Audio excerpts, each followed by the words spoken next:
জাতীয় রাজস্ব বোর্ডের এনবিআর 17 কর্মকর্তার সম্পদ বিবরণী চেয়ে দুর্নীতি দমন কমিশন দুদক আজ মঙ্গলবার দুদকের প্রধান কার্যালয়ে নিয়মিত ব্রিফিংয়ে সংস্থাটির মহাপরিচালক মোহাম্মদ আখতার হোসেন সাংবাদিকদের এই তথ্য জানান।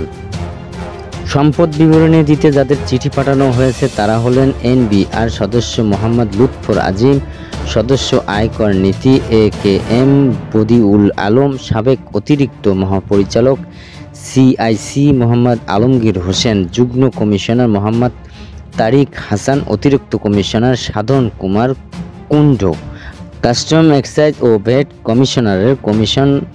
Commissioner Kazi Mohammad Ziauddin, railway কাস্টমার্সের commissioner Mohammad Kamruzzaman, বৃহৎ করদাতা ইউনিটের ভ্যাট অতিরিক্ত কমিশনার আব্দুর রশিদ মিয়া, কর অঞ্চল 16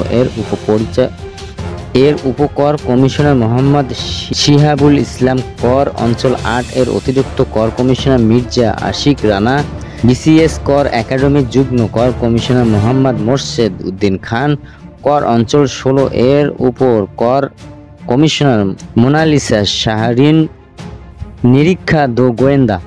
নিরীক্ষা গোয়েন্দা ও তদন্ত অধিদপ্তরের ভ্যাট অতিরিক্ত কমিশনার হাসান তারেক, অতিরিক্ত কমিশনার মোহাম্মদ মামুন মিয়া, গোয়েন্দা ইউনিটের অতিরিক্ত কমিশনার সালেহা সিদ্দিক, কর আপিল ট্রাইব্যুনালের কমিশনার লোকমান আহমেদ ও কর অঞ্চল 3 কমিশনার এম ফজলুল হক। জুন মাসে এনবিআর সংস্থার ঐক্য পরিষদের ব্যানারে জাতীয় রাজস্ব বোর্ডে আন্দোলন শুরু হয়।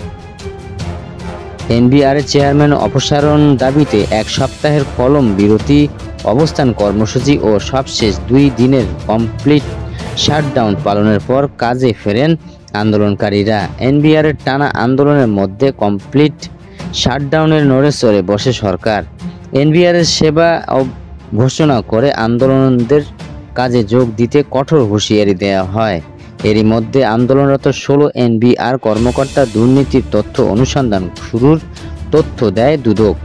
আর সংকট সমাধানে 5 উপদেষ্টাকে নিয়ে উপদেষ্টা কমিটি গঠন করার কথাও জানান সরকার। নানা নাটকীয়তার মধ্যর পর ব্যবসায়ীদের বেশ কয়েকটি সংগঠনের নেতাদের সঙ্গে আলোচনায় বসেন অর্থ উপদেষ্টা ডক্টর সালেউদ্দিন আহমেদ। সেখানে মেলে অসমাধানের সূত্র। ওই বৈঠকে ইতিবাচক আশ্বাসের ভিত্তিতে ব্যবসায়ী সমিতির নেতাদের মধ্যস্থায় এনবিআর সংস্কার ঐক্য পরিষদ শাটডাউন কর্মসূচি তুলে নেয়।